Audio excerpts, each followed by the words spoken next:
Bhargavi, welcome back to my channel. అందరూ ఎలా ఉన్నారు? ఈ రోజు మనం తిరుపతి నుంచి శ్రీకాళహస్తికి అయితే వెళ్తున్నాం. నిన్న శ్రీవారి దర్శనమై ఇంటికి వచ్చేసరికి లేట్ నైట్ అయిపోవడం వల్ల మేము మార్నింగ్ 11 వరకు అయితే లెగలేదు.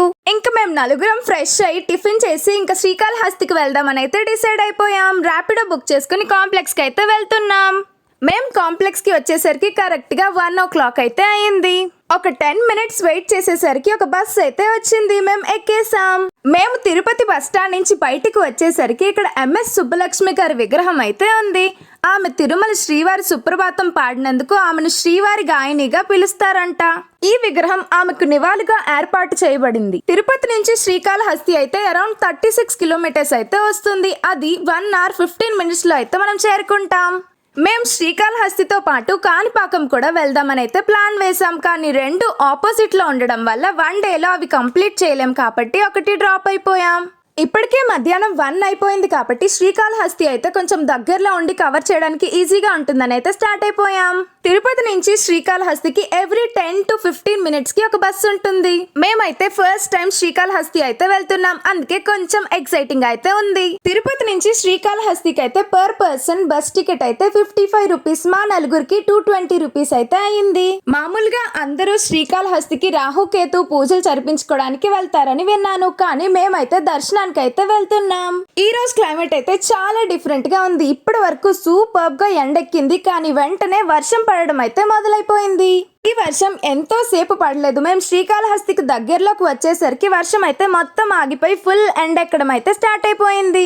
ఫైనల్లీ మనం శ్రీకాళహస్తి అయితే వచ్చేసాం. అక్కడున్న శివలింగ ముఖద్వారమే ఈ ఊరు ఎంట్రన్స్ అనుకుంటా. మేము ఈ తిరుపతి ట్రిప్ ప్లాన్ చేసేటప్పుడే పంచభూత లింగాల్లో ఏవైనా 3 లింగాలు దర్శించుకునే ఇంటికి వెళ్దామని అయితే డిసైడ్ అయ్యాం.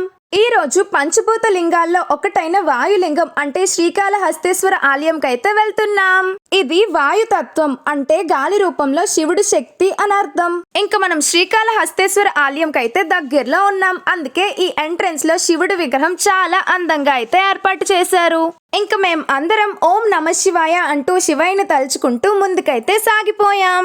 ఇంకా మనం గుడి దగ్గరికి అయితే వచ్చేసాం. మన దగ్గర చాలా లగేజ్ ఉంది, ఇంకా మొబైల్స్ కూడా హ్యాండ్ ఓవర్ చేయాలి కాబట్టి ఒక లాకర్ తీసుకొని అక్కడ అన్ని పెట్టి గుడి లోపలికి అయితే వెళ్తున్నాం. శ్రీకాళహస్తి టెంపుల్ గురించి ఒక ఇంట్రెస్టింగ్ ఫ్యాక్ట్ అయితే చెప్తాను. శ్రీకాళహస్తి, కాంచీపురం, తిరువనమలై వంటి ఆలయాల్లో కొన్ని శివలింగాల సమీపంలో 6 దీపాలు ఉన్నాయి. దీన్నే అనివార్య దీపం అంటే ఎటర్నల్ ల్యాంప్ అంటారు. ఇది ఎప్పటికీ ఆగదు. ఇంకా అదే ఎక్సైట్మెంట్ తో హ్యాపీనెస్ తో గుడిలోకి అయితే వెళ్ళిపోయాం. గుడి అయితే చాలా అందంగా విశాలంగా అయితే ఉంది. ఇంకా లోపల చాలా చిన్న చిన్న గుడులు, శివలింగాలు చాలా ఇంట్రెస్టింగ్ అయితే ఉన్నాయి. కానీ ఫోన్ అలౌ లేదు కాబట్టి అవన్నీ మీకు చూపించలేను. అవును, ఈ ఊరికి శ్రీకాళహస్తి అని పేరు ఎలా వచ్చిందో మీకు తెలుసా? పురాణాల ప్రకారం 3 భక్తులు, శ్రీ అంటే సర్పం, కాళీ అంటే సాలీడు పురుగు, హస్తి అంటే ఏనుగు అనే 3 భక్తులు శివుణ్ణి భక్తితో ఆరాధించారు. శివుడు ఆ 3 భక్తిని చూసి మోక్షం ప్రసాదించాడు. అందుకే ఈ ప్రదేశాన్ని శ్రీకాళహస్తి అని పిలుస్తారు. అంటే భక్తులు, ప్రాణులు ఏ రూపంలో ఉన్నా భక్తి నిజమైనది అయితే శివుని దృష్టిలో అందరూ సమానమే అని ఈ పేరు సూచిస్తుంది.